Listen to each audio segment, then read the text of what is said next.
बिस्मिल्लाहिर्रहमानिर्रहीम। अस्सलाम वालेकुम student, I hope you all are good. आज इस वीडियो में मैं आपको पॉलीगॉन के बारे में बताऊंगी। इससे प्रीवियस लेक्चर में मैंने आपको ट्रायंगल्स और क्वाड्रिलेटरल्स के बारे में बताया था और एक्सरसाइज 4A और 4B में हमने ट्रायंगल्स और क्वाड्रिलेटरल्स से रिलेटेड क्वेश्चंस को सॉल्व किया था। अब जो हमारी एक्सरसाइज 4C है वो पॉलीगॉन से रिलेटेड है, तो मैं आपको इंट्रोडक्शन दूंगी पॉलीगॉन का और डिफरेंट फार्मूलाज आपको बताऊंगी, मेथड्स बताऊंगी एग्जाम्पल्स के थ्रू, जिसके ज़रिए आप अपने एक्सरसाइज 4C के क्वेश्चंस को सॉल्व कर सकते हो। Polygons, we have learnt about triangles and quadrilateral in the previous sections. Triangles and quadrilaterals are example of polygons. Previous section में हमने triangles और quadrilateral के बारे में स्टडी किया था। Triangles और quadrilaterals जो हैं polygon की example हैं। अब polygon आपके पास क्या है? अब polygon is a closed plane figure with 3 or more straight line segment as its sides. अब polygon एक closed plane figure है जिसमें 3 या 3 से ज़्यादा जो straight लाइन सेगमेंट्स मौजूद होंगे और ये आपके पास एक क्लोज्ड प्लेन फिगर होगी। जैसे आप फिगर 4.12 में देखो, ये देखिए आपके पास क्लोज फिगर है और ये स्ट्रेट लाइन सेगमेंट है।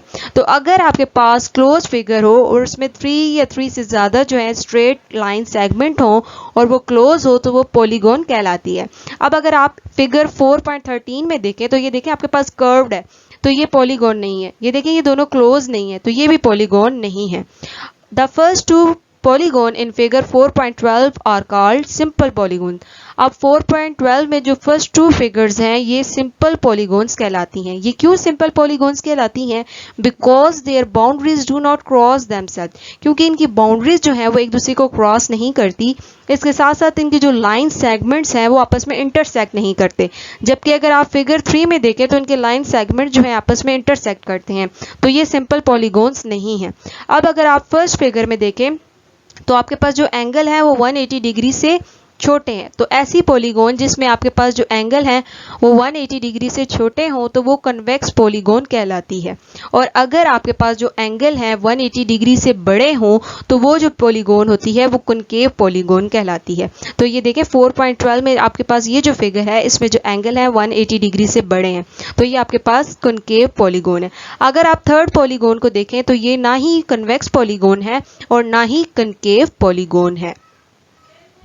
बुक में ये डिफरेंट जो है पॉलीगॉन्स गिवन है। 3 साइडेड जो पॉलीगॉन है ट्राइंगल कहलाती है, 4 sided quadrilateral, 5 sided pentagon, 6 sided hexagon, 7 sided heptagon, 8 sided octagon, 9 sided नोनागन, 10 sided decagon. तो एक्सरसाइज में इनसे रिलेटेड ये आपको जो डिफरेंट पॉलीगॉन्स गिवन है इनसे रिलेटेड आपको क्वेश्चन दिए जाएंगे और आप उनका सोल्यूशन फाइंड आउट करोगे।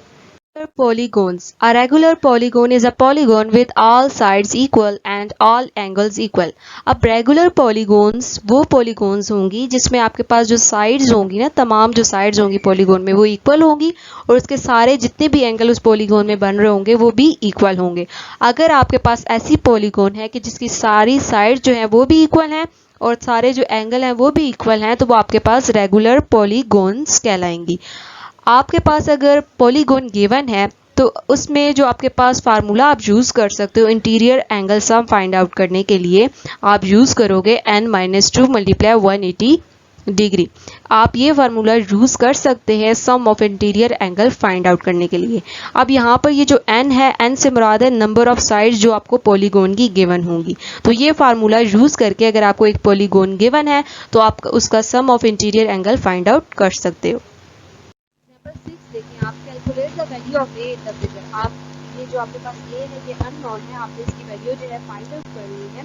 Sum of interior angle of pentagon का फार्मूला मैंने आपको बताया है, क्या होता है n-2 मल्टीप्लाई 180 डिग्री। n से मुराद है नंबर ऑफ साइड्स। तो अगर आप इसमें देखें पेंटागन में आपके पास नंबर ऑफ साइड्स कितनी है, 1 2 3 4 5। n की जगह आप क्या पुट करोगे 5। 5 - 2 आपके पास क्या आ जाएगा 3 मल्टीप्लाई 180 आपके पास क्या आ जाएगा 5 होगी। अब देखिए आपके पास जो इंटीरियर एंगल का सम है वो इक्वल किसके आ जाएगा 540 के। ये इधर सब ऐड हो रहे हैं, इक्वल की साइड पर आकर क्या हो जाएंगे सब्ट्रैक्ट, इन सबको आपस में माइनस कर दो, आपके पास क्या आ जाएगा 124। अब 2 इधर मल्टीप्लाई इक्वल की साइड पर आकर क्या हो जाएगा डिवाइड, तो आपके पास ए क्या आ जाएगा 62 डिग्री। और आप इस तरह भी लिख सकते हो a = 62। तो एग्जाम्पल 6 को आपने इस तरह सॉल्व करना है। Example 7. Calculate the sum of interior angles of a regular decagon. आपने sum of interior angle find out करना है रेगुलर डेकागोन का, और डेकागोन में आपके पास जो नंबर ऑफ साइड्स होती है वो कितनी होती है 10। तो सम ऑफ इंटीरियर एंगल का हमारे पास क्या फार्मूला होता है, n माइनस 2 मल्टीप्लाई 180 डिग्री, और नंबर ऑफ साइड्स आपके पास डेकागोन में कितनी होती है 10, 10 माइनस 2 आपके पास क्या आ जाएगा 8, 8 मल्टीप्लाई 180 डिग्री आपके पास क्या आ जाएगा 1440। अब सेकंड पार्ट में देखें, hence calculate the size of each interior angle of a regular decagon.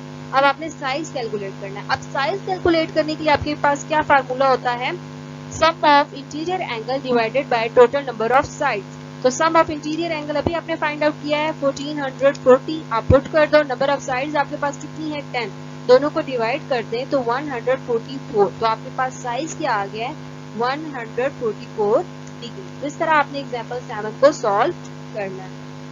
अब हम देखेंगे sum of exterior angles of a polygon किसके इक्वल होता है। तो अगर आपको एक पॉलीगॉन गिवन है, तो अगर आपके पास उसमें एक्सटीरियर एंगल है, तो जो आपके पास एक्सटीरियर एंगल का सम होगा पॉलीगॉन में वो 360 डिग्री के इक्वल होगा। Example 8, calculate the number of sides of a regular polygon if. आपने क्या करना है, नंबर ऑफ साइड जो है रेगुलर पॉलीगॉन की फाइंड आउट करनी है, जबकि आपको ई जो एक्सटीरियर एंगल है 24 डिग्री गिवन है और ई जो इंटीरियर एंगल है 162 डिग्री गिवन है। तो आप फर्स्ट पार्ट कैसे सॉल्व करोगे, सम आपके पास जो एक्सटीरियर एंगल होता है वो 360 डिग्री की इक्वल होता है, और ई जो आपको angle given exterior angle 24 degree given है, तो डिवाइड कर दे, आपके पास जो नंबर ऑफ साइड्स है वो क्या आ जाएंगी 15। अब आप देखो सेकंड पार्ट में मेथड 1 है आपके पास, 2 मेथड है, दोनों में से आप जो भी फॉलो करना चाहो आप कर सकते हो। आप लेट कर लो जो आपके पास नंबर ऑफ साइड्स है रेगुलर पॉलीगॉन में वो n की इक्वल है। तो साइज आप कैसे फाइंड आउट करते हो, sum of interior angle divided by total number of sides. तो सम ऑफ आपके पास जो इंटीरियर एंगल है वो ये होता है ना फार्मूला, डिवाइडेड बाय n जो आपने लेट किया है नंबर ऑफ साइड्स को, इक्वल्स टू आपको इंटीरियर जो एंगल है क्या गिवन है 162। तो ये n देखिए इधर डिवाइड हो रहा है, इधर आकर क्या हो जाएगा मल्टीप्लाई, ये 180 को मल्टीप्लाई कर दें आप ब्रैकेट से। अब ये देखिए इधर माइनस हो रहा है, इधर प्लस हो रहा है, इधर आकर क्या हो जाएगा माइनस, ये इधर माइनस हो रहा है, इधर आकर क्या हो जाएगा प्लस। आप देखो इन दोनों को माइनस कर दो 18 आ जाएगा, 18 इधर मल्टीप्लाई हो रहा है, इधर आकर क्या हो जाएगा डिवाइड, तो n आपके पास क्या आ जाएगा 20। अब आपने मेथड 2 में क्या करोगे, आपने साइज निकालना है ईच इंटीरियर एंगल का, तो 180 में से माइनस कर दें 162 को, तो आपके पास क्या आ जाएगा 18। नंबर ऑफ साइड्स आप कैसे फाइंड आउट करोगे, जो टोटल आपके पास एंगल है 360 डिवाइडेड बाय जो आपके पास 18 जो भी आपके पास साइज एंगल आया, डिवाइड कर दो, आपके पास टोटल नंबर ऑफ साइड्स क्या आ जाएंगी 20। तो एग्जांपल 8 को आप लोगों ने इस तरह सॉल्व करना। Example 9, ABCDE is a regular pentagon. आपके पास ABCDE जो है एक रेगुलर पेंटागन है। If AB and DC are produced to meet at F, AB और DC जो मीट कर रहे हैं F पर मीट कर रहे हैं, ये है आपके पास F। Find the value of BFC। अब आपने ये जो एंगल F है ये फाइंड आउट करना है। अब आपके पास जो पेंटागन में रेगुलर पेंटागन है उसमें एक्सटीरियर एंगल को जो सम होता है वो 360 डिग्री के इक्वल होता है, और आपके पास जो नंबर ऑफ साइड्स है वो कितनी है 1 2 3 4 5। तो आप साइज कैसे फाइंड आउट करोगे, sum of exterior angle divided by number of total number of sides. तो आपके पास सम ऑफ एक्सटीरियर एंगल क्या है 360 divided by number of sides क्या है 5, दोनों को डिवाइड कर दें तो आपके पास क्या आ जाएगा 72 डिग्री। अब आपके पास जो CBF है और BCF है, ये दोनों एंगल जो है 72 डिग्री की इक्वल हैं। तो आप अगर आप देखो इस पे तो ये आपके पास एक ट्राइंगल बन रही है। तो ट्राइंगल का हमने पढ़ा ना एंगल सम का फार्मूला के जो 3 एंगल्स होते हैं उनका जो सम होता है वो 180 डिग्री की इक्वल होता है। तो ये दोनों इधर प्लस हो रहे हैं, इधर आकर क्या हो जाएंगे माइनस, माइनस कर दे तो आपके पास BFC जो है वो 36 डिग्री आ जाएगा।